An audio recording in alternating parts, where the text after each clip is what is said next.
Claire Matson had always been certain about her grip on reality. That's what made Tuesday morning so unsettling. The small package sitting perfectly centered on her kitchen table, wrapped in soft grey paper that caught the early light. She froze, coffee mug halfway to her lips. It hadn't been there when she'd gone to bed. She lived alone in her third-floor Norwich apartment, the doors locked, the windows secured. No one had a key except the building manager, and he never entered without permission. She approached it cautiously, as if it might disappear under scrutiny. The package was lightweight, almost empty feeling when she lifted it. No card, no markings. Just neat folds and a single piece of tape. Claire unwrapped it slowly, her mind racing through possibilities. A mistake, a forgotten delivery, a prank from a colleague. Inside the small box lay a single object, a silver key on a thin blue thread, old-fashioned with worn edges and a simple design. The moment her fingers touched the cool metal, a strange sensation washed over her. Like a pressure she hadn't realized was crushing her chest had suddenly lifted. She exhaled, surprised by the relief. She turned the key over several times, examining it for markings or numbers. Nothing, just metal and thread. Claire placed it on the counter and went to brush her teeth. When she returned, the key was gone. She blinked, certain she'd left it right there next to the coffee maker. She circled the kitchen, checking the floor, the counters, wondering if she'd absent-mindedly moved it. Her heart began beating faster, that brief calm now replaced by creeping anxiety. After several minutes of increasingly frantic searching, she caught a glimpse of blue dangling from inside her coat pocket, the coat hanging by the door that she hadn't worn in over a week. Claire pulled it out, the same key, cold against her palm. She told herself it was stress, a lapse in memory. The research deadline at the university had her working late nights, sleeping poorly. There were logical explanations. Grounded, safe reasoning. Later that day, she showed it to her colleague Dana while they were having coffee in the university staff lounge. Claire held the key between her fingers, letting the metal catch the fluorescent light. "It just appeared on my table this morning." "It's odd, right?" she asked, extending her hand. Dana squinted, leaning forward. "Are you holding something?" Claire laughed awkwardly. "Seriously, you don't see it?" She moved the key closer to Dana's face. "I mean, are you joking?" Dana's expression shifted from confused to concerned. She leaned forward, peering at Claire's. "And there's nothing there, Claire." The moment chilled Claire to her spine, though she laughed again to play it off. "Never mind, bad joke." She slipped the key into her pocket, suddenly embarrassed, suddenly afraid. Back in her office, she placed the key on her desk and stared at it. The metal seemed warmer now, as if responding to her touch, and when she blinked, she could swear the blue thread had shifted position, like it had uncoiled by an inch. She tested her vision, removing her glasses, cleaning them, placing them back on. The key remained unchanged, yet somehow different. Over the next few days, she tested it with other people. Her neighbor in 3B, the barista at the coffee shop who knew her order by heart, even the librarian who'd helped with her research for years. No one could see the key. They stared blankly at her palm or politely nodded, clearly thinking she was attempting a joke they didn't understand. Her phone camera showed nothing but her empty hand. It wouldn't even register the object. The key began appearing in increasingly odd places, inside her fridge, between the milk and orange juice beneath her pillow, once even tucked into a shoe she hadn't worn in months. And every time she found it, something in her environment seemed to have shifted imperceptibly. A painting slightly tilted, a drawer left half open, a faint, unfamiliar smell in the air, like burnt sugar and metal. She started locking her doors, obsessively checking her windows twice before bed, laying salt lines at thresholds without knowing precisely why. Then came the memory shifts. Claire was organizing her bookshelf when she realized a book was missing. Her worn copy of The Secret Garden with the torn corner and her childhood name scrawled inside. She distinctly remembered bringing it with her through every move, every apartment. She called her mother. "Mum, do you remember my copy of The Secret Garden? The one with my name in it." "What are you talking about, sweetheart? You never had that book. You always loved Alice in Wonderland. That was your favorite." Claire hung up, disturbed. She'd never particularly liked Alice in Wonderland. Too nonsensical, too many rules that kept changing. The next day, she found a photo tucked between research papers. She was smiling on a rocky beach, arm around two people she didn't recognize, the Croatian coastline behind them. The photo was worn at the edges, clearly years old. She called her sister immediately. "Jenny, when did we go to Croatia? I found this photo." "We never went to Croatia, Claire. You've never even been to Europe. Are you feeling okay?" The key, she noticed, had begun to change. The thread had frayed slightly at the ends, and the metal now bore a faint discoloration, as if tarnishing with time or use. Claire started keeping a notebook, documenting every time it moved, every time something else felt wrong. But the more she documented, the more her notes began to contradict themselves. Dates didn't line up. Events she wrote about 2 days earlier no longer made sense in the sequence she remembered them. On Thursday, she noted finding the key in her teacup. On Friday, she read her Thursday entry, but it said she'd found the key in her shoe. When she flipped back to previous entries, paragraphs had changed. Her handwriting, but words she didn't remember writing.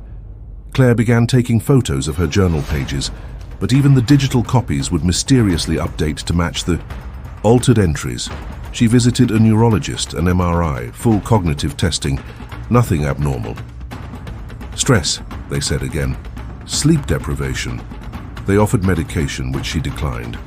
The doctor's eyes never once fixed on the key she held openly in her palm throughout the entire appointment. "Have you experienced any significant trauma recently?" he asked, making notes without looking up. "No," Claire said, then paused. "Actually, I'm not sure." The doctor finally looked up. "What do you mean?" "I think I might be missing memories, or gaining ones I shouldn't have." He nodded, as if this was perfectly reasonable. "The mind sometimes protects itself. Let's start with improving your sleep. The rest will likely follow." But sleep became increasingly difficult. Claire would wake at odd hours, certain someone had called her name. She'd feel the weight of the key against her skin even when it wasn't there. She began taking it everywhere, afraid to let it out of her sight, yet equally afraid of what might happen if she kept it too close. One night, after an especially restless sleep, Claire woke to find the key placed delicately on her chest. Her bedroom door was locked from the inside. She hadn't heard a sound all night. She held it up in the dim morning light and studied it again, now with a kind of reluctant intimacy. It no longer felt like a mystery to solve. It felt like something watching her or waiting. She found herself avoiding mirrors, not because she feared what she might see, but because she'd begun noticing subtle differences. A small scar near her eyebrow she couldn't remember getting, a freckle pattern that seemed off, the way her smile didn't quite reach her eyes in the same way it once had. Claire started taking more detailed notes, not just about the key, but about herself, her preferences, her memories, her daily routines, anchor points to reality.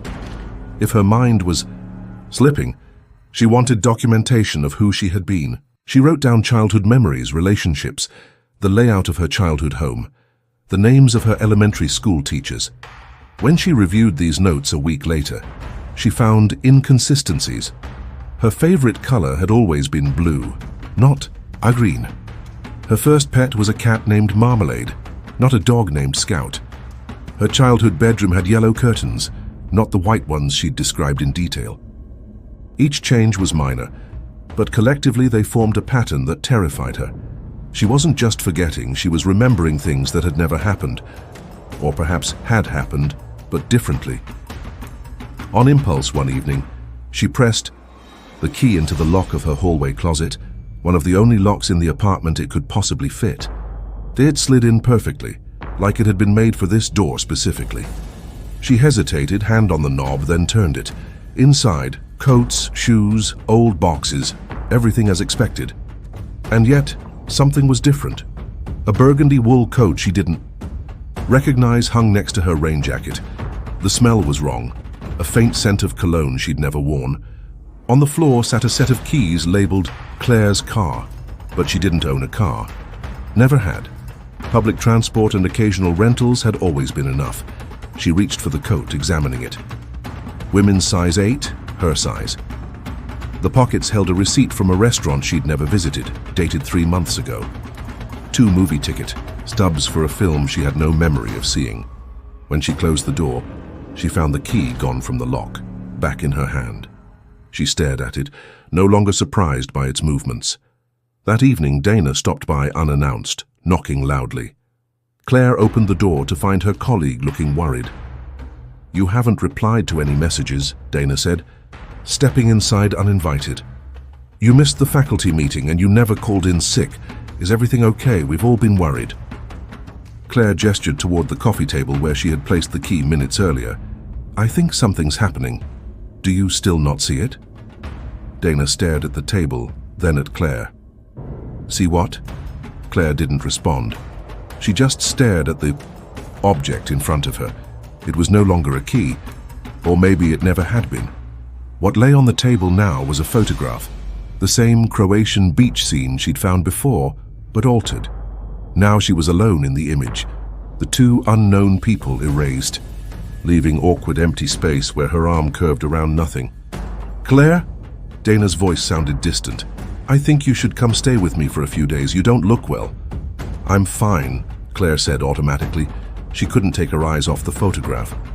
"I just need to figure something out." "Figure? What out?" Dana asked, following Claire's gaze to the empty table. Claire hesitated.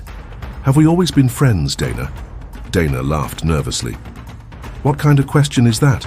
We've known each other since grad school, almost 7 years now." But Claire couldn't remember grad school clearly anymore. She had fragments, late nights in the library, certain professors defending her thesis, but the details were blurry, as if viewed through fogged glass. And Dinah's face in those memories. Was it always Dinah? Or was it someone else, someone whose features she could no longer bring into focus? "I need to be alone right now," Claire said quietly. After Dinah left, reluctantly, Claire returned to the closet. The key fit perfectly again. Inside, everything had returned to normal, her coats, her shoes, her boxes. No unknown burgundy coat, no car keys. She closed the door, frustrated, and found the photograph was now back in her hand. The Croatian beach, but different again. Now there were 3 unknown people, and she wasn't in the image at all. The changes were accelerating. Each morning, Claire woke to a slightly different apartment, furniture in the same places, but in different colors, books with similar titles, but different authors, photos of people who looked familiar but whose names she couldn't recall. She began to wonder if she was the one changing, not the world around her. The key, or whatever it had become, continued its transformations. One day, a photograph, the next a small notebook with entries in her handwriting but describing events she had no memory of, then back to a key but with different teeth, a different colored thread. Claire stopped going to work. She unplugged her phone, she taped paper over her mirrors. She wrote notes to herself and taped them all over the apartment. "Your name is Claire Madsen. You were born in Northampton. Your parents are Michael and Judith. You have one sister, Jenny." But even these began changing, the words rearranging overnight. One morning she woke to find all the notes gone. In their place, a single sheet of paper on her bedside table in her handwriting. "The key opens more than doors." She found the key, now with a red thread instead of blue, sitting on her kitchen table. Without hesitation, she took it to her front door and slid it into the lock. It fit perfectly. She turned it. Beyond the door was not the hallway of her apartment building. It was another apartment, similar to hers in layout, but with different furniture, different colors, different photos on the walls. And standing in the middle of the living room, staring back at her with equal shock, was herself. Not quite herself. This woman had shorter hair, glasses with thicker frames, a small scar near her right eyebrow. She was wearing Claire's burgundy coat, the one from the closet. "You're not supposed to be here yet," the other Claire said, her voice identical. Claire stepped back, clutching the doorframe. "What is this? Who are you?" "I'm you," the woman said simply. "Or you're me. It depends on which side of the door you're standing on." Claire shook her head. "This isn't possible." "Neither is a key that no one else can see," the other Claire replied. Neither are memories that change. Neither are photographs that rewrite themselves. She held up an object, a silver key on a green thread. We each have one. They find us when it's time. Time for what? Claire demanded, her voice rising. For the transition, the other Claire said. Lives run in parallel. Sometimes they need to be adjusted, balanced. One life strengthens while another weakens. The key is just a tool, a marker. It lets you know when it's happening to you. Claire felt dizzy. This isn't real. I'm having a breakdown. The doctor was right. The other Claire smiled sadly. You're not crazy, but you are fading. Your version is being overwritten, I'm sorry. By you? Not by me, I'm fading too, just more slowly. There's always another version, another Claire growing stronger as we grow weaker. Claire looked down at her hand, half expecting to see through it like a ghost. But it was solid, real. How do I stop it? The other Claire shrugged. You don't. You can't fight entropy, but you can choose which parts to save. What does that mean? The key shows you doors. What you bring through them is up to you. Before Claire could respond, she heard a sound behind her, the elevator in her hallway arriving at her floor. She turned reflexively, and when she looked back, her front door showed only the normal hallway of her apartment building. The other Claire was gone. The key in her hand was now silver with a green thread. In the following weeks, Claire began to understand the key would change, and with each change, it would show her a different door, a different Claire in a different life. Some were similar to hers with only minor variations. Others were drastically different. Different careers, different countries, different relationships. But they were all her, all Claire Madsen, all living out some version of a life she might have had. And with each visit, each glimpse through a door, Claire felt herself becoming less distinct. Her memories became a blur of possibilities rather than concrete events. Had she grown up with a dog named Scout? Or was that another Claire? Had she ever been to Croatia, or was that someone else's vacation? Even her daily habits became uncertain. Did she take her coffee with milk, or was that yet another Claire? She began carrying a notebook everywhere, recording what she was certain was uniquely hers. The scar on her knee from falling off a bike at 8 years old, her irrational fear of balloons popping, the exact shade of her mother's eyes. But even these certainties began to waver. One evening she found the key, now bronze with a black thread, sitting on her pillow. When she picked it up, she felt that now familiar sensation of pressure lifting from her chest. She took it to her bathroom door, inserted it into the lock and turned. Beyond was not her bathroom, but a cozy living room she didn't recognize. Sitting on the couch was Dana, looking slightly older, her hair shorter. She looked up, surprised, but not shocked. You finally found it, Dana said, smiling. Found what? Claire asked, still standing in the doorway. The way through. I've been waiting. Dana stood, approaching carefully. You don't remember, do you? We were working on it together. Parallel universe theory. Quantum entanglement. Across consciousness states. Claire shook her head slowly. I research medieval literature. I don't know anything about quantum physics. Dana's smile faltered. Not this version of you, perhaps, but the original Claire, my Claire, she was a quantum physicist. We were partners in everything. She reached out, taking Claire's hand. There was an accident in the lab. You disappeared. But I knew you weren't gone, just displaced.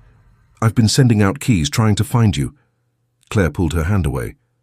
I'm not your Claire. I've never been your Claire. But you could be, Dana said softly. The boundaries are thin now. Fluid, you've seen it yourself. Lives bleeding into one another. I'm losing myself, Claire whispered. No, Dana countered. You're finding yourself. The true self that exists across all versions. She held out her hand again. Stay, please. I've been searching for so long. Claire looked back at her bathroom door, then to the living room beyond. Which life was real? Which Claire was she meant to be? She clutched the key tightly in her palm, feeling its edges dig into her skin. A tether to something, even if she no longer knew what. If I stay, what happens to me? The me that I am. Now, Dana's expression softened. You integrate. The memories merge, settle. The strongest ones remain clearest. You'll be you, but more. Claire closed her eyes. She was so tired of uncertainty, of constantly questioning her own mind. And if I go back? You'll continue to fade. Eventually, another Claire will become dominant in your life. You won't disappear entirely, but you'll become background echoes in someone else's memories. Claire opened her eyes. Decision made. She stepped forward, fully crossing the threshold. The door closed behind her with a soft click. In the days that followed, memories began to return. Different memories of a different life. Quantum equations scrawled on whiteboards. Late nights in a laboratory. Dana's laugh over wine in this very room.